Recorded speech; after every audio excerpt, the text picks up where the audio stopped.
Siya raw ang may hawak ng susi sa mga sikreto kung paano ninakaw ang napakalaking mga pondo sa mga proyekto ng DPWH, si Undersecretary Catalina Cabral, na bago magpasko, nahulog di umano sa bangin.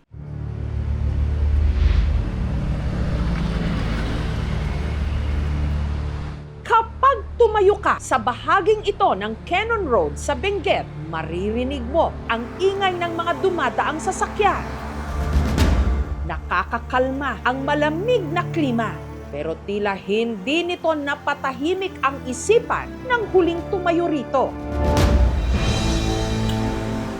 Malamang ang mas nakita niya ang malalim na bangin. Ito kasi ang eksaktong pwesto kung saan pinaniniwala ang huling naglagi si dating DPWH Undersecretary Maria Catalina Cabral. Siya umano ang babaeng walang malay na narecover sa tabing ilog sa baba ng Cannon Road sa Benguet. Gabi ng December 18, natagpuang wala ng buhay si Cabral sa malalim na bahagi ng bangin. Pero may iba nagdududa kung kay Cabral ba talaga ang nakitang katawan.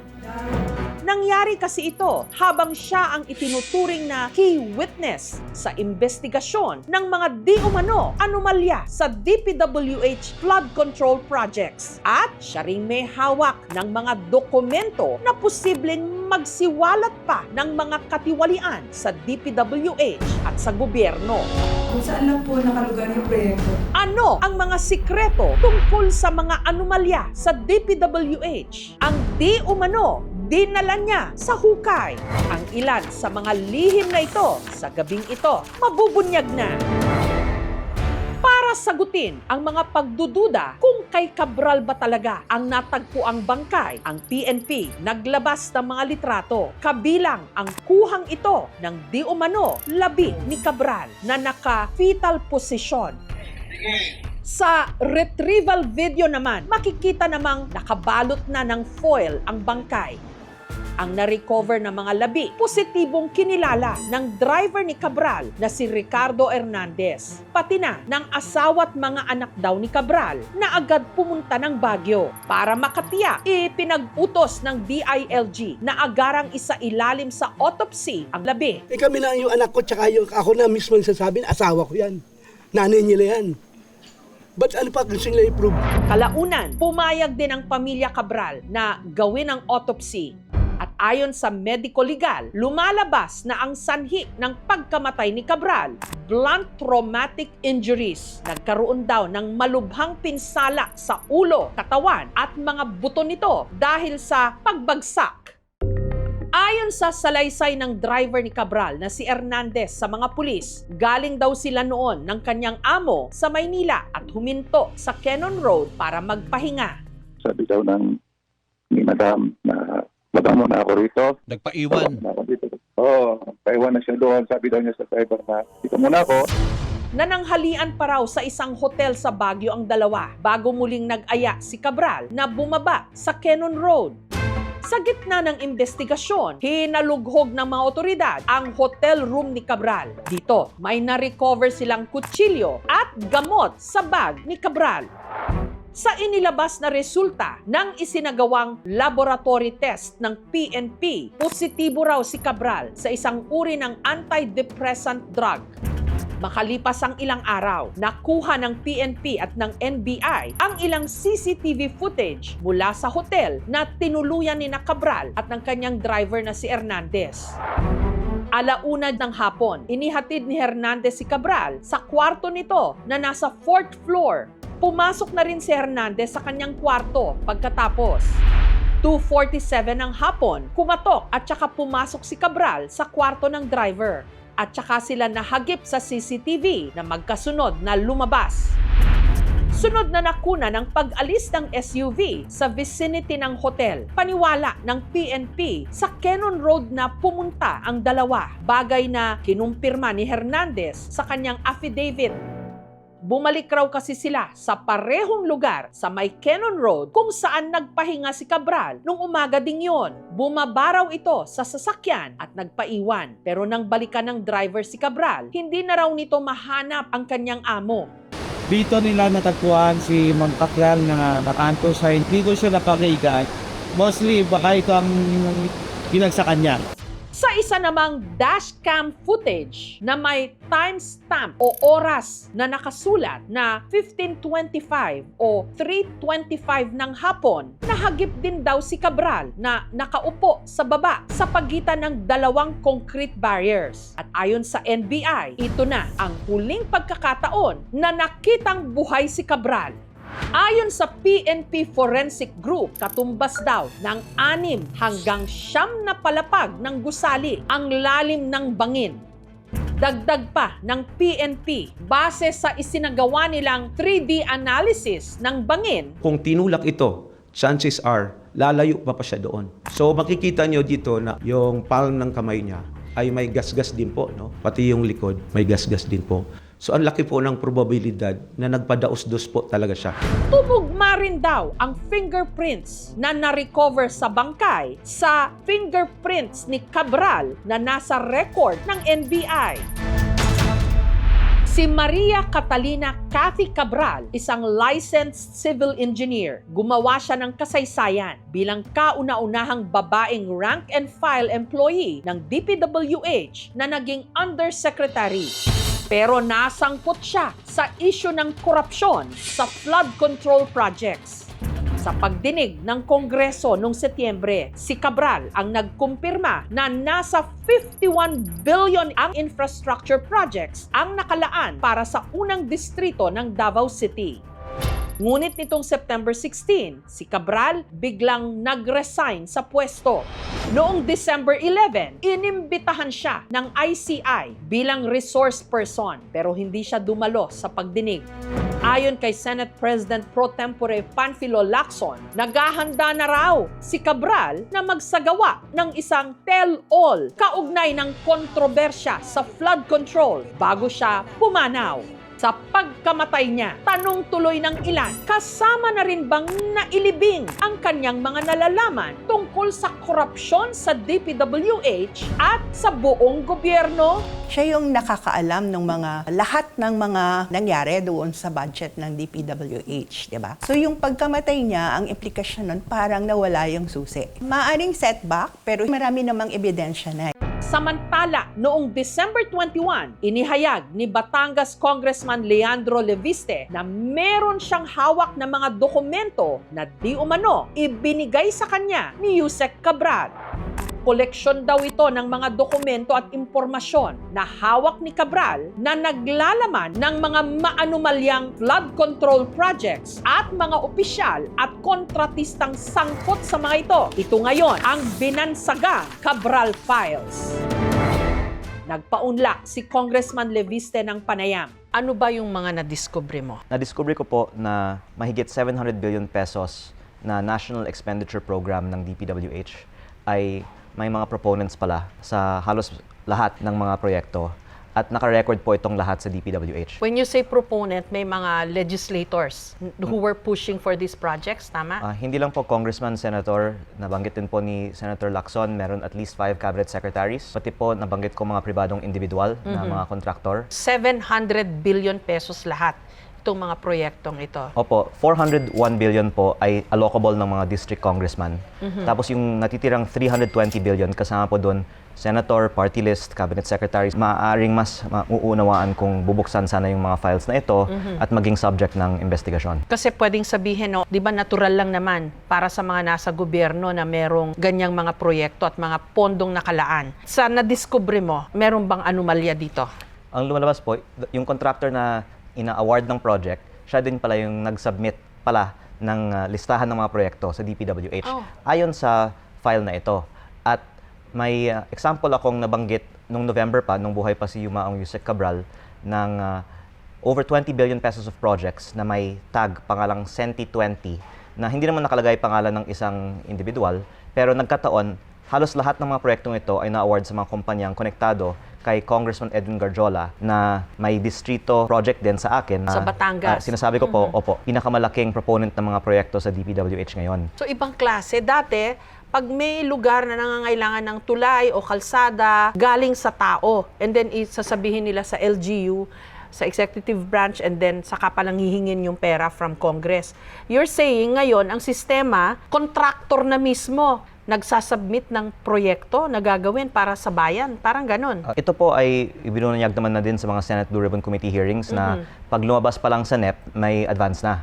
Pero ang dinadagdag ko lang po ay may pruweba sa DPWH. At kung bubuksan lang po ito, mas marami na pong mga malalaking isda, as they call it, ang mahuhuli.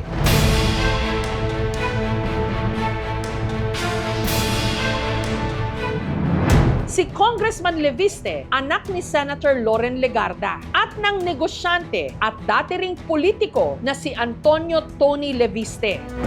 Bago na halal na congressman ng 1st District ng Batangas nito lang nakaraang eleksyon sa Mayo, si Leviste kilala ring negosyante sa renewable energy katulad ng solar energy. Noong Agosto, isang district engineer ng DPWH ang inaresto dahil sa di umano pangka nitong panunuhol kay Leviste ng 3 million pesos para pigilan ang investigasyon ng mga di umano anomalya sa flood control projects sa distrito ni Leviste. Noong September 4, nakipagkita raw si Leviste kay Undersecretary Cabral para humingi ng district-level budget data at masilip ang di umano DPWH insertion records. Gagamitin daw ni Leviste ang mga impormasyong ito bilang ebidensya at reference sa trabaho niya sa Kongreso para matrace kung sino ang proponents o nagpasok ng mga DPWH projects sa budget, ma-validate ang district-level allocations at magsulong din ng investigasyon. Anong nabuong scheme na nakita mo? Yung allocable, bahala si Congressman. Yung outside allocable, hindi po base naman sa pangangailangan kung hindi sa kung ano yung pagkakitaan. Yung nakita ko sa asphalt overlay project sa aking distrito, mga 2 times overpriced. Yung streetlights naman po, 4 times overpriced. So kung ano yung mga hindi pinakakailangan pero kikita yung contractor at yung congressman or whoever, yun ang pinaprioritize nila? Opo. Pero may ilang pagdududa sa mga hawak ngayon ni Leviste na dokumento. Yung mga kumu-question sa authenticity ng mga dokumento na nakuha mo kay Yusek Cabral, na-verify mo ba yon? Unang-una po, yung argument na inauthentic is disproven by their own allegation na unauthorized kung nakuha yung file. Kasi kung sinasabi nila yun, ibig sabihin talagang nanggaling sa kanila yung ipinapakita kong file. May kopya din ng file na ito na nagmula din sa DPWH at mismong nasa PCIJ ang mga files na ito na in-upload noong November pa. Yun po ay patunay na dumaan na rin po sa fact-checking ng ibang mga outlets ang file na ito. Can we talk about Yusek Cabral? Kasi nung lumabas tong listahan mo, may mga staff yata siya na nagsabi na you forcibly took those documents from her. As a result, nagka-paper cut daw siya. Ito. Wala po akong inagaw na dokumento kay Yusek Cabral. I vehemently deny yung mga allegations, and I'm thankful actually to GMA News for releasing the CCTV footage ng DPWH kung saan makikita naman natin na maayos kaming naglalakad ni Yusek Cabral. Hawak ko yung dokumento, pinag-uusapan namin sa hallway ng DPWH. Yun bang day na yun na nasa CCTV, September Opo, 4? Yun po yung alleged That's time the nila. time that you got the documents from her? Opo. When I was there po, Sec Vince and Yusek Cabral spoke on the phone, on speakerphone, at sinabi po ni Sec Vince na pwede niyang ibigay lahat ng mga meron siya sa akin in the interest of transparency. At sinabi ko din po kay Sec Vince, maganda kung isa sa publiko din ito. Kaya po ako naaawa din kay Sec Vince kasi naniniwala po ako na personally gusto niya reforma sa DPWH. Pero marami pong mga taong kumausap sa akin at I would imagine kay Sec Vince din na wag isa publiko ang mga files na ito. The fact na hindi natin ipinapaalam makes me suspect nga na if you dig deeper into all of these district projects, may mas marami tayong mga makikitang mga anomalya. Ayon sa inilabas na ulat ng PCIJ o ng Philippine Center for Investigative Journalism, ibinunyag ang tinatawag na allocables o yung mga pondong inilalagay sa national budget na kontrolado ng ilang mambabatas at ginagamit upang magpasok di umano ng mga proyekto sa DPWH. Malinaw na patronage politics. Nung nagpahayag ako 2 Sundays ago na meron ako ito at ilalabas ko kung may pahintulot ni Sec Vince, I think 5 days later lang siya sumagot na hindi naman niya pinahintulutan na mabigay ito sa akin. Siguro kaya matagal na sumagot ang DPWH nowadays is because kailangan pa nilang pag-aralan paano sagutin, bakit hindi inilalabas ang listahang ito. Sa mga naging pahayag ni Leviste, sinabi ni DPWH Secretary Vince Dizon na hindi pa niya personal na nakikita o na-authenticate ang sinasabing Cabral files o mga dokumento na hawak ni Leviste. Kaya hindi pa niya mapapatunayan kung totoo o hindi ang mga ito. Legislative district breakdown, absolutely. Pero yung pagnakaw niya ng files sa computer, walang imprimatur yan. Yung nakipag-agawan siya ng papel kay Cabral, walang imprimatur yan. Kahit naman sino sa listahan, ayaw nilang lobas ng listahan kasi kung okay sa kanilang lobas, dapat kusa nilang inilabas ang mga projects nila. Hindi lang po yung mga lagpas 10 billion, pati yung mga 1 billion ayaw din nilang lobas yung listahan. Ganon? Opo. Kaya po, napakahirap po ito para sa akin at sa aking pamilya kasi halos lahat po ng mga kaibigan po ng aking ina, ayaw nilang ilabas ko ang listahan ito. Are you okay to go on? Mhm. What has this gotten you into? Nasa level na ba ng death threats to? Well, marami lang pong nagpe-pressure through my mom kasi hindi naman nila ako direktang tinatawagan para hindi ko papangalanan sila na huwag ilabas at kung ano-ano na lang ang sinasabing mangyayari sa akin kung ilalabas ang listahan ito. At lalo nga pong nalulungkot ako na wala naman po akong personal na interest sa paglabas nito. At in fact, malaki na nga po ang sakripisyo ko at pati mga ibang nagsasalita sa inyong show tungkol sa pagbunyag ng mga practice na ito. Isa pa sa mga ibinulgar ni Leviste na meron palang Christmas bonus ang mga congressmen bago nag-recess ang Kongreso mula 1.5 to 2 million pesos. Sa kabuuan, kung lahat ng mahigit 300 na mga congressmen, pati na party list representatives ay nakakuha nito, hindi bababa ng 600 million pesos lahat. Bagay na sinuportahan ni Congressman Tiangco. So hindi po bago to. So yan po ay 3 beses. Sa undas na yon, sa break na yon, bibigyan ka ng MOOE para sa iyong district. Ang pangalawang bigay niyan is Christmas break. Yung pangatlong bigay niyan is bago mag-Easter, bago mag-Holy Week. It's not a Christmas bonus. It is an additional funding for your Christmas requirements in your district. Kung meron daw maaaring madiskubre pa sa Cabral files, ito'y kung gaano kalaki ang pondo ng gobyerno na para bang pinaghahati-hatian lang ng mga opisyal. Mapapatanong ka rin daw kung paano at kung tama ba ang pagkakagastos sa napakalaking pondo na para bang sa gobyerno pala bumabaha ang pera na isang napakalaking kabalintunaan sa isang bansang marami ang naghihikahos. Nalulula ako sa mga amounts ha. Kulang pa yung milyones. Kailangan merong minimum na 1 billion per district. Ako po ay may first-hand experience, inalok ako ng karagdagang pondo para sa aking distrito ng isa sa mga kababayan ko. Saan nang galing itong mga pondong to? Ang hirap-hirap ng Pilipinas. Ang daming nagugutom, ang daming may sakit, hindi makabayad sa ospital for a few thousand pesos. Ang national budget natin ay 6.7 trillion na. Yes. Ang government revenues natin ay 5 trillion. Ibig sabihin ng ating deficit ay 1.7 trillion galing sa utang. Yung napansin ko po, ma'am, ayaw ng mga gumagawa ng budget na ibaba ang spending ng gobyerno. Sinasagad talaga ang maximum na tinatawagang fiscal space para itodo po ang government spending. Kaya nung tinanggal ang 255 billion pesos of flood control projects, imbes na bawasan na lang natin ang ating inuutang, nilipat naman po sa ibang klaseng mga forms of pork barrel. Sa laki ng nilulustay o ninanakaw na pondo, hindi talaga mahirap na ang Pilipinas. Opo. Ayon din kay Congressman Leviste, ang MOOE o maintenance and other operating expenses ng mga kongresista, sa 2026 budget, biglang pinalobo mula 10 billion pesos hanggang 27.7 billion pesos. Ang MOOE, pondo para sa pagpapatakbo ng opisina ng mga mambabatas. Nakukuha nila ang mga ito na hindi nila kailangang agad i-liquidate o patunayang legal ang paggastos sa pamamagitan ng mga resibo bilang patunay. So the whole MOE, ma'am, is Yeah. 18.58 billion for 2026. So there's this 1858 divided by 318 congressmen is around 58 million pesos per congressman. For 1 year yun, 58 Opo. million per ang congressman per year. Bawat congressman po may entitlement na 1 million pesos MOOE per month, more or less. Yes. Tapos, nung Oktubre, may 1.5 million pesos that was given after the vote on the budget. Tapos may 2 million pesos sa December.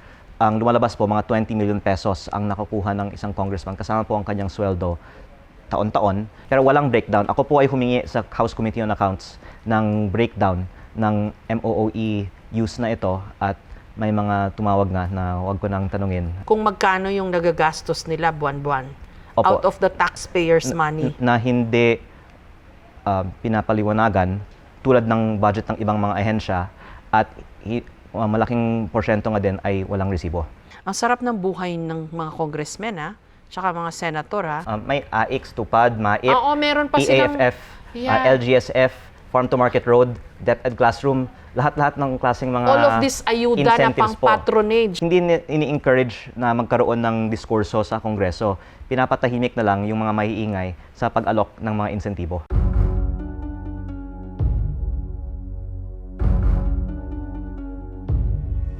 Kaya ako po dinesisyon na hayaan ng iba na magsalita tungkol sa Cabral Files. Yung importante sa akin, ma'am, ay malaman ng publiko ang katotohanan. Kasi ayoko na pinalalabas na successful na tayo sa ating anti-corruption investigation dahil may iilang mga contractor na nahuli.